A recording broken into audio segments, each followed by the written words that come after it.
Hello, everyone, and welcome to the Together We Battle podcast. Welcome back to our series, Roots of Growth. We're here with short spiritual practices for everyday life. Hello, Nancy. Jess. Good. How are you today? I am grateful to be here. I'm really That's have a lot of gratitude that this is something that we can do together. So same. today we're going to talk about gratitude. I want to tell a story. Gratitude goes way beyond culture and language in a way. I was in Japan with my son many years ago, and we were at my favorite Zen Buddhist temple where we did a Zen Buddhist practice, and then we were able to be on the grounds of this temple, Saihoji, just outside of Kyoto, for those intrigued by that. And my Japanese spiritual language is like zero. I can do some travel things in very simple Japanese, and it was the most amazing experience being on these grounds. They had been set in 1338 and moss, and it's just simply gorgeous. So I was sitting there thinking through my head. I'd been taught to say Gochiso Samadeshita, which is something you say to someone. It's kind of like thank you for the feast if someone provides a meal. So I'm thinking in my head, you have to have a reservation to get into the temple grounds, and then the monk with a clipboard also marks you off when you leave. So I decided I was going to tell this monk Gochiso Samadeshita, thank you for the feast, because it was a feast to be there. And my son is elbowing me, Mom, Mom, that's only with food. Mom, Mom. But the monk got it. There was a beautiful smile that came to his face and a slight nod. And I realized, yes, I was able to convey to him my gratitude. And,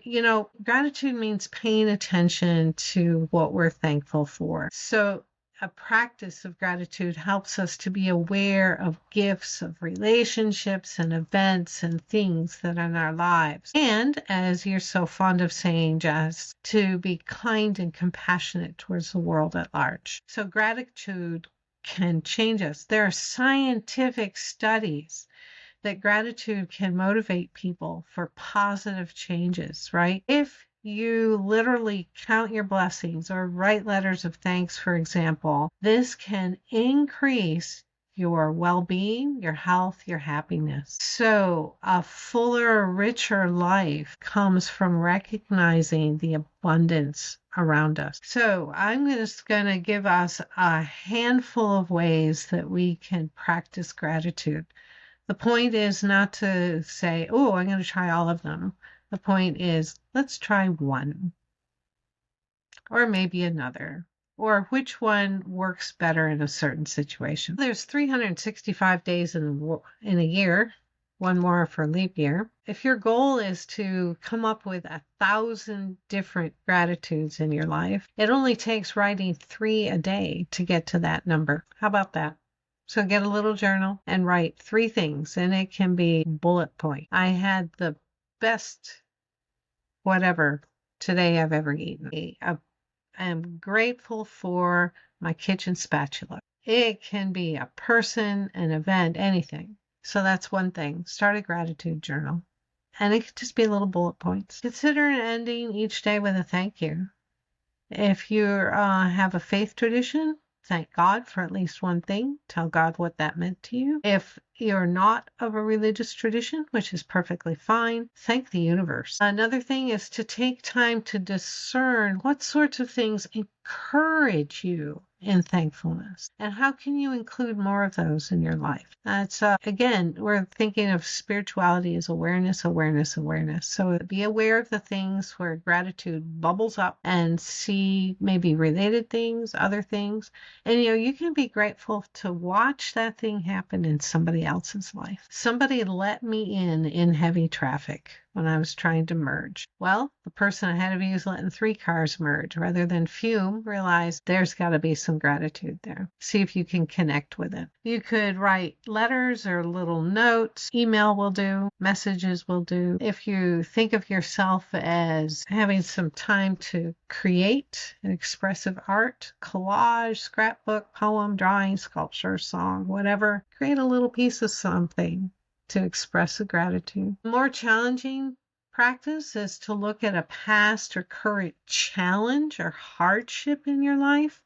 Is there anything in it at all? And it can be a tiny little thing for which you give thanks. So I went through breast cancer treatments. It was not nice. I began to look for the helpers. Oh, this aide is doing such a lovely job today with this treatment. Or any little anything, realizing that in the challenges and hardships, there might be something where you can find to be grateful. Our culture teaches us to look through the lenses of scarcity. So which lenses do we pick up to put on? Can we put on a lens of abundance of some sort that will highlight gratitude? How do we celebrate that gratitude? Do we take it and just plop it on the floor and squish it in and keep running?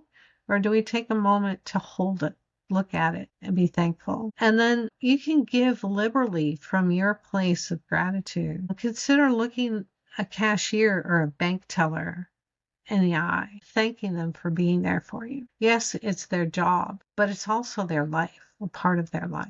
Let them know the appreciation you have. A waitress, all the people that we interact with in our lives, to let them know that you are approaching that from a place of gratitude rather than, well, that's what they owe me. That's what they're here for. So those are 8 different ways to begin to practice gratitude. And as I said, different things for different situations. And if you're not used to it, pick one that seems to hold your heart in some way and just start there. Just a little piece of gratitude. And what you might notice shifting is an attitude. Yeah. If you're not someone that is used to looking at the positive or the abundance or from the space of kindness, gratitude, love, it will take time. Just understand that it will take time to retrain your brain, I guess you could say, because to your point, neurologically, having gratitude, it's proven it can rewire your brain to start seeing things from a different place. And I know all of you have probably heard that the more you focus on, the more you get of that thing. So if you're constantly focusing on the negative, you're going to see more negative. Is not there. What is lacking. But if you start to look at doing the gratitude practice and finding something small, that apple today was so crisp and sweet, that helped nourish your body and you're grateful for that. Amazing. That's enough. Amazing. It's helpful. That's plenty. But you start to practice that and you can watch your life start to pick up momentum and you'll see that you have plenty when you continue to look for plenty. I wanted to share a quick story, if you don't mind. Sure. Something recently that happened. And I think this could be a good example for other people to like stop and think back. Oh, yeah, we had something like that similar to us, but I didn't look at it in that way. Or if something happens in the future, you may stop yourself and go, oh, I remember hearing this story. So anyways, the youngest went to a hockey camp and on the way home, we were on the interstate and we had 3.5 hour drive. We were ready to just get home and we got a flat tire on a 3-lane interstate. We were on the far lane, farthest from the exit. And our back tire, we started getting notification that we were losing air. And we got off the interstate. We made it far enough around. It was this whole congestion thing we had to get through. And we found a truck stop. And we got pulled in safely, got everything out, realized we did have a donut. So we had the insurance and my husband was talking to them. We were working on getting the tire off the car. And we were kind of a little annoyed. My husband was like, we're just ready to get home. This is so inconvenient, whatever. And I stopped him and I said, correct. I hear you. I understand. I know what you're saying. But we were on the farthest lane from the exit. Our tire did not blow off. We did not end up in an accident. We got off the interstate safely. We are parked in a parking lot safely. We don't need to worry about being hit by another car. I said, we have to start looking at it like that. If we have to replace the tire, we have the means to do so. And as soon as he was like, yeah, no, you're right, and was having conversation, a car pulls in the parking lot. directly over to us. And this younger man gets out and he says, "Hey, I have some power tools with me. Let me help you get that tire off." Quickly took the tire off, put down or put the new tire on, tightened everything up, put the jack down, gave us directions to get to a tire place so that we could get a new tire to finally finish our drive home. Mm-hmm. But had we looked at that situation of frustration and this is inconvenient and we don't blah blah blah, that's what we would have never had. That man was a gift. Mm-hmm. That was a blessing that he came and was so kind and helped us, didn't ask a question. He said, "I was headed to work. I work 5 minutes down the street. I saw you and your family with all your luggage out. The hockey sticks were out, the bags, all the things were out in the parking lot." He said, "I saw you guys here and thought maybe you needed a hand." It was a blessing. Yeah.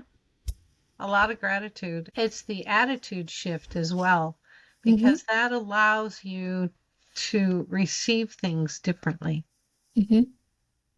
And Yep. to then do I hate to use the word problem solving. It was an inconvenience because every little piece of it was solved in terms of problem, right? But it was still, the donuts, I think, are only good for 50 miles or something like that. So it would not have gotten you home. So it was that place, and to kind of go back even to one of our previous episodes where we were talking about receiving a compliment and giving compliment. Really, when he got out of the truck and he's like, "I can help you," I was like, "Oh, are you sure?" Yeah. I was like, "Thank you so much. Are you sure?" And he was like, "Absolutely. I will help your family. That's not a problem." Just coming back to that space of gratitude. And after several hours, it put us back several hours. But again, we got home safely, no further issues. And my husband was like, "That worked out the best that it could have worked out in an inconvenient situation." I said, "Yeah, it's the way we look at it. It's the way you approach things and the way you meet a hard time," I think is what the word I want to use, where you meet an inconvenience or a hard time. Do you meet it with frustration and anger? Because that's what you're going to continue to get. Exactly. And so you were able to receive this gentleman's help in a different way with some measure of gratitude. Yeah. A lot of gratitude. A Mhm. lot of gratitude because we were safe. That was the only thing that mattered. We were safe. That's all that mattered at that point. So I will challenge everybody over the next week or month or so to enter a hard situation. If you happen to encounter a hard situation, to come at it from looking for, "Hey, this really sucks, but look at this one really," even to your point, the tiny little thing that is the positive, and put gratitude around that space because it can definitely ripple effect in a better manner. Mm-hmm. Look for the helpers or the helping thing or the little good. Another thing is seeing something from a bigger picture. So, for instance, you lose a job. Losing a job is traumatic when one needs the income, but often one lands in a better place. So that job loss can have some measure of gratitude attached to it. So that's that sense of looking back at something, because sometimes when you're going through it, it's an inconvenience or even worse, a real problem. So finding those little bitty bits, sometimes it's easy to do in the present moment. And other times one just needs to see what you can remember, see what's possible. And then sometimes years later, you realize with some gratitude, something, the person that stopped by and recognizing, we got off the interstate safely. Exactly. So I would encourage everybody to try to journal. Grab a notebook, grab your phone and your notes, and write down things that you're grateful for each day. If you can do one in the morning and one before bed, or if you're in a place where you're like, "I'm going to jump into this with 2 feet," and you want to start your morning and you do 3 things you're grateful for, and in the evening 3 things you're grateful for. Watch how that neurologically really starts to retrain your brain. You'll be surprised. It really works. Yeah, so I would just say choose the time of day that works best for you. Yeah, definitely. Okay, let's do a little tease and then we'll keep rolling. Week 10, Nancy, give a teaser. We're going to look at lighting a candle. basically, as you can well imagine, it's about awareness of lighting the candle. That is a spiritual practice. I can't wait. You all are getting so much goodness from this series, and I'm not just saying that because I'm partial.